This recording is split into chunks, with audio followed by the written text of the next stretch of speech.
मोदी जी को बच्चे हैं, योगी जी को बच्चे हैं, तब फिर ये सब कैसे जो है जान जाएंगे पारिवारिक दुख दर्द क्या होता है। हिजड़ों के घर में कभी औलादों का ढोलक बजते हुए आपने सुना है?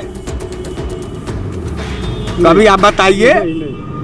तो भारतीय जनता पार्टी हिजड़ा योजना पैदा कर, जो हमारे पिछड़े वर्ग के साथी हैं, जो ठेला लगाते हैं, दुकान लगाते हैं, पुलिस उनको लाठियों से पीट करके उनके दुकानों को लूट ले रही है, हम उनके लिए रख करके टांग पे टांग शकुनी की तरह चीर दिया जाएगा अगर मर्यादा के साथ खिलवाड़ करेंगे। बहन बेटियों का बलात्कार होगा। हमारे जैसे गरीब परिवार के नौजवान से योगी की पूरी सरकार डरती है। तो पुलिस के दम पर गुंडागर्दी ये कायर लोग करते हैं मित्र।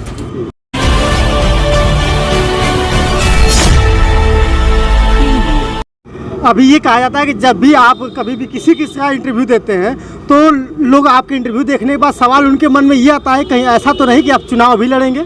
हाँ, निश्चित रूप से चुनाव लड़ेंगे। योगी बाबा मठ से निकल करके गेरुआ पहन के चुनाव लड़ने का अधिकार है। मोदी बाबा भीख मांग करके इस देश में प्रधानमंत्री बन सकते हैं। अखिलेश यादव जी ऑस्ट्रेलिया से आके यहाँ चीफ मिनिस्टर बन सकते हैं। प्रियंका गांधी जी जो है दिल्ली से आकर के उत्तर प्रदेश की राजनीति में हस्तक्षेप कर सकते हैं। हमारा नौजवान साथी चंद्रशेखर वो राजनीति में हस्तक्षेप कर सकता है। तो हम जैसे गरीब गुरबे बनारसी लोग क्या राजनीति में हस्तक्षेप नहीं कर सकते?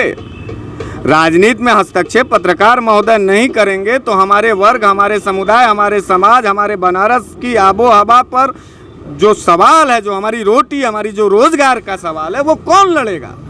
यहाँ के तो जितने मिनिस्टर हैं सब ठेकेदारी में परेशान हैं, सारे गुजरातियों का तलवा चाटने में परेशान हैं। बनारस की बात करते हुए कोई नहीं दिख रहा।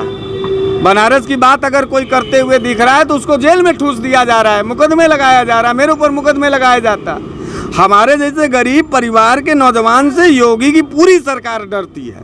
पूरा पुलिस लगा हुआ। कल आ रहे हैं ना मोदी जी, हमारा सामना नहीं कर सकते, हमारे घर पे पुलिस लगा दिया जाएगा, हमको बंद कर देंगे। हाई बनेंगे शेर 56 इंची वाला। जो आदमी अपने देश के नागरिकों से नहीं मिलता हो उसको डर लगता हो।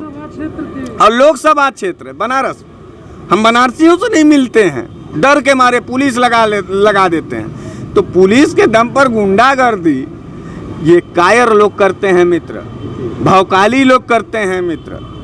ये लोग लूट, सामूहिक लूट कर रहे हैं, पूरे देश की संपदा को लूटने वाले लुटेरे लोग हैं। हम इनको इज्जत नहीं देंगे। ये चोर थे, चोर हैं और चोर रहेंगे। इसके बाद भी और कोई 2022 में चुनाव होने वाला है जो है कि जिसमें ये देखा जा रहा है योगी जी के जितने भी समर्थक हैं लोग, वो लोग कह रहे हैं कि फिर से योगी की सरकार आएगी। मैं आपसे जानना चाहता हूँ कि आप किस पार्टी को सपोर्ट करेंगे? देखिए, इस समाज में तमाम भ्रांति के लोग हैं जो लोग कह रहे हैं कि फिर से योगी बाबा आना चाहते हैं, आएंगे। तो मैं पूछना चाहता हूं कि क्या फिर से बहन बेटियों का बलात्कार करने वाला सरकार आपको उत्तर प्रदेश में चाहिए? आधी रात को बहन बेटियों के शरीर को जला छोड़ करके पुलिस भाग जाए, ये चाहिए? आए दिन हत्याओं का दौर उत्तर प्रदेश में चाहिए? आए दिन कपड़े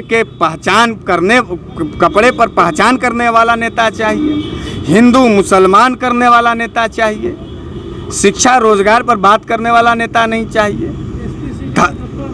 एसपी सिटी को थप्पड़ में पुलिस लात खा रही है, बहन बेटियां लात खा रही हैं, नौजवान लाठी खा रहा है, शिक्षक लात खा रहा है। कौन ऐसा है इस देश के अंदर वर्ग जो इस समय उत्पीड़न का चरम नहीं झेल रहा हो? फिर भी योगी जी आएंगे। तो वो लोग यहाँ के नागरिक नहीं हैं, वो लोग भारतीय जनता पार्टी के जूते को जीभ से चाटने वाले वो चाटुकार दलाल लोग हैं जिनको उत्तर प्रदेश की जनता के दर्द से नहीं कोई मतलब है। उन्हें सिर्फ योगी बाबा और मोदी बाबा का जूता जीभ से चाट करके चमकाना है। तो उनके बात का वैल्यू आप कर रहे हैं। हम किसी, अब रही हमारी बात, आपने हमसे कहा, हम किसी दल का इस समय समर्थन नहीं कर रहे हैं। हम अपने बनारस और बनारसियत के सवाल पर लड़ने के लिए आतुर हैं। हमारा बनारस बर्बाद हो रहा है। हमारे बनारस के गरीब गुरबा मजदूरों को रोजी रोटी नहीं मिल रही है। कोरोना काल, 1.5 साल से कोरोना काल में हमारे जो मजदूर हैं बनारस के, वो रोटी के लिए तरस गए। हमारे बनारस के जितने ब्राह्मण समुदाय के मंदिर के पुजारी वाले लोग थे, उनका मंदिर बंद हो गया, वो रोजी रोटी के लिए टूट रहे हैं। जो हमारे पिछड़े वर्ग के साथी हैं, जो ठेला लगाते हैं, दुकान लगाते हैं, पुलिस उनको लाठियों से पीट करके उनके दुकानों को लूट ले रही है। हम उनके लिए लड़ना चाहते हैं। कौन हमारे सवाल पर लड़ रहा है? इसलिए कोई पार्टी हम लोगों के साथ नहीं है। ये राजनीतिक स्टंट है, फैसला है, राजनीति आएगा, चुनाव अभी 2022 में होगा। जिस भी दल को लगेगा कि गरीब गुरबे और बुनकर और किसानी के सवाल पर लड़ने वाले नौजवानों को टिकट देना चाहिए, वो आएगा, हमसे बात करेगा। और नहीं तो आप आइए हैं, हमारे तमाम नौजवान साथी हैं, इनकलाब जिंदाबाद का नारा इस देश के अंदर है। जय भीम जय भीम जय भीम जय मीम का नारा लगता है इस धरती पर। हम लोग भारत माता की जय कह करके लड़ जाएंगे इस देश के गद्दारों के। देखिए एक बात हम बता दें, लड़ाई सीधे सीधे दो दल में होने वाली है, वफादार बनाम गद्दार में। गद्दार जो टोली है वो बगुला भगत बन करके टहल रही है और भौकालबाजी और बंदूक के आधार पर सरकार चलाना चाहती है। वफादार हमारे जैसे लोग हैं जो अपने धर्म, अपनी संस्कृति, अपनी आबो हवा, अपने विरासत, अपने शहर के लिए, अपने गरीब भाई मजदूरों के लिए लड़ना चाहते हैं, लड़ रहे हैं, जेल जा रहे हैं, मुकदमे झेल रहे हैं।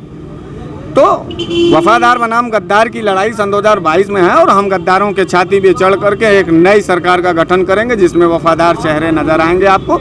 उत्तर प्रदेश को वास्तविक रूप से उत्तम प्रदेश हम लोग बनाएंगे। एक सवाल और, अभी कुछ ही दिनों पहले एक ट्वीट आया है। ट्वीट क्या बता दें कि उस योजना समझ लीजिए उसको कि जिसके 2 बच्चे होंगे उन्हीं को जो है कि कोई भी सरकारी व्यवस्था मिलेगी, अन्यथा किसी को नहीं मिलेगी। इस पर आप क्या कहना चाहेंगे?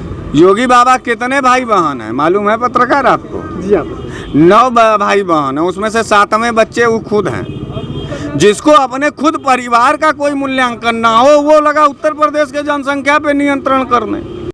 हिजड़ों के घर में कभी औलादों का ढोलक बजते हुए आपने सुना है? कभी आप बताइए। तो भारतीय जनता पार्टी हिजड़ा योजना पैदा करती है। ये हिजड़ों के समूह के लोग हैं। नर और मादा का बात करिए, बच्चे होंगे। तो मोदी जी को बच्चे हैं, योगी जी को बच्चे हैं, तब फिर ये सब कैसे जो है जान जाएंगे पारिवारिक दुख दर्द क्या होता है। पत्नी को घर में दूध के लिए कितना किल्लत झेलना पड़ता है इनको क्या मालूम है। बच्चे का फीस जब जमा करना होता तो पेरेंट्स के ऊपर कितना मेंटली दर्द होता है इनको क्या मालूम है।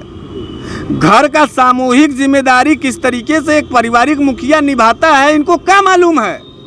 इनको तो मठ से निकलना है, मंदिर के नाम पर चंदा लेना है, हेलीकॉप्टर से उड़ना है और मार काट कराना है, खून रक्तपात कराना है। जो लोग भड़ुओं की तरह जो है खून खराबा करना चाहते हैं, खून खराबा करने से धर्म बचता है। धर्म की उन्नति इस कद्र होनी चाहिए कि दूसरे के धर्म के लोग भी हमारे धर्म में आस्था और विश्वास जताएं और माथा टेक के कहें कि जय हिंदू जय हिंदुत्व। आज तो हिंदू वर्ग में भी कई तो बंटवारा हो गया है।